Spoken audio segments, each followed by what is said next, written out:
स्वागत है। मैं हूं आपका जीव विज्ञान शिक्षक और आप देख रहे हैं मेरा यूट्यूब चैनल बायोलॉजी एक्स्ट्रा। आज हम बात करने वाले हैं माध्यमिक शिक्षा मंडल मध्य प्रदेश भोपाल के द्वारा हायर सेकेंडरी परीक्षा सत्र 2021-22 के लिए कक्षा 12वीं जीव विज्ञान विषय के ब्लूप्रिंट पर। जैसा कि आप लोगों को मालूम है, 21-22 के लिए माध्यमिक शिक्षा मंडल के द्वारा जो ब्लूप्रिंट जारी किया गया है उसमें काफ़ी चेंजेस किए गए हैं और इन्हीं हम चेंजेस पर चर्चा करने वाले हैं। अगर आप देखें तो आपका यह जो पेपर है वो कुल मिलाकर 70 अंक का होगा और इसके लिए 3 घंटे का समय आवंटित किया गया है। अब हम इकाईवार जानते हैं कि क्या चेंजेस किए गए। जैसा कि आप लोगों को मालूम था, पिछले बार तक जो ऑब्जेक्टिव प्रश्न है उनकी संख्या 20 हुआ करती थी, लेकिन इस बार ये संख्या बढ़कर 28 हो गई है। वहीं 2 अंक के 8 प्रश्न थे तो वो सेम बने हुए हैं। 3 अंक के प्रश्नों की संख्या भी लगभग सेम है, लेकिन 4 और 5 अंक के प्रश्नों की संख्या को कम कर दिया गया है।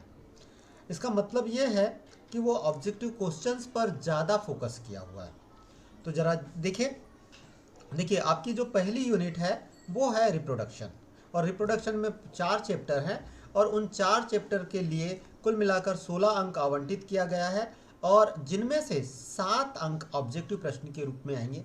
3 प्रश्न 2 अंक के होंगे, वहीं पर एक प्रश्न 3 अंक का होगा। तो कुल मिलाकर 16 अंक और प्रश्नों की संख्या 4 होगी। यहाँ पर एक बात ध्यान में रखना है कि इस यूनिट से किसी भी प्रकार का सिलेबस को रेड्यूस नहीं किया गया है। चलिए दूसरी यूनिट की बात करें। दूसरी यूनिट है अनुवांशिकी तथा विकास। इसमें मुख्य रूप से 3 चैप्टर हैं। इसके लिए कुल मिलाकर 16 अंक आवंटित किए गए हैं। वस्तुनिष्ठ प्रश्नों की संख्या 5 होगी। 2 अंक के 2 प्रश्न आएंगे, 3 अंक का 1 प्रश्न आएगा। वहीं पर 4 अंक का जो है 1 प्रश्न आएगा। 5 अंक का कोई प्रश्न नहीं है। कुल मिलाकर प्रश्नों की संख्या 4, और ये सबसे महत्वपूर्ण यूनिट है क्योंकि यहाँ पर 4 अंक का जो एकमात्र क्वेश्चन है वो भी आने वाला है। तो यहाँ पर तैयारी थोड़ी सी ज़्यादा और स्ट्रॉन्ग तरीके से करने की आवश्यकता होगी। तीसरी यूनिट की बात करें तो मानव कल्याण में जीव विज्ञान।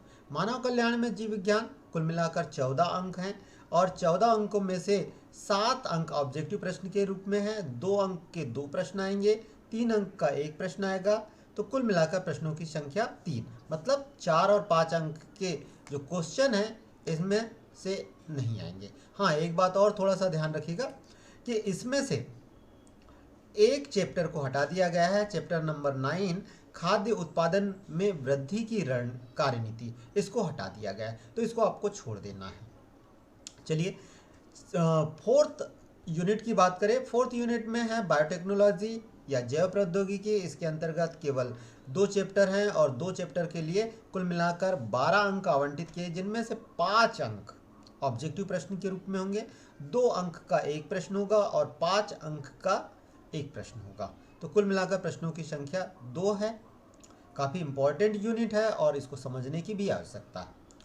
चलिए यहाँ पर एक बात और कहना चाहूँगा कि बायोटेक्नोलॉजी से किसी भी प्रकार के सिलेबस को रेड्यूस नहीं किया गया है।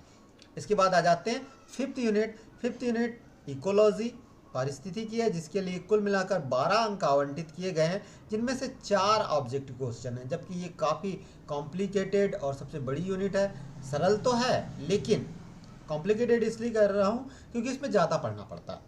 ठीक है, तो यहाँ पर कुल मिलाकर 4 अंक के ऑब्जेक्टिव प्रश्न आएंगे, 2 अंक के कोई प्रश्न नहीं आएंगे, 3 अंक का 1 प्रश्न आएगा, 4 अंक का कोई प्रश्न नहीं आएगा, वहीं पर 5 अंक का 1 प्रश्न आएगा। तो कुल मिलाकर 2 प्रश्न इसमें से मुख्य रूप से आएंगे। हाँ, यहाँ पर ध्यान रखना है कि यहाँ से 2 चैप्टर को हटा दिया गया है, 15 और 16। 15 में बायोडाइवर्सिटी और एंड कंजर्वेशन है, जबकि 16 की अगर बात करें तो एनवायरमेंटल इशू, पर्यावरण के मुद्दे इसमें शामिल हैं। पूरा सिलेबस देखने के बाद हम इस बात पर इस निष्कर्ष पर पहुंचे हैं कि अगर हमें ज़्यादा से ज़्यादा अंक लेने हैं तो ऑब्जेक्टिव प्रश्नों पर हमको ज़्यादा फोकस करने की आवश्यकता है और 2 अंक के प्रश्नों पर फोकस करने की आवश्यकता है। हाँ, 2 अंक के जब भी आप प्रश्न बनाएं टू द पॉइंट होने चाहिए, इधर उधर की बातें उसमें ना शामिल हो। 2 और 3 अंकों के लिए ये ऐसे प्रश्न हैं जो टू द पॉइंट होना चाहिए, बहुत सटीकता के साथ इनके आंसर लिखे जाने चाहिए। जैसे कि देख लीजिए, यहाँ पर बोल रहा है कि ये जो लघु उत्तरी प्रश्न होते हैं जो 2 अंक के होते हैं, लगभग 30 शब्दों में ही इनको लिखा जाना चाहिए, बहुत ज़्यादा विस्तृत करने की आवश्यकता नहीं होती। वहीं पर लघु उत्तरी प्रश्न 3 अंक के जो होते हैं, लगभग 75 शब्द इनकी शब्द सीमा होती है। दीर्घ उत्तरी प्रश्न जो 4 अंक का केवल एक प्रश्न आएगा, उसके लगभग शब्द सीमा 120 शब्द होगी। वहीं अति दीर्घ उत्तरी प्रश्न में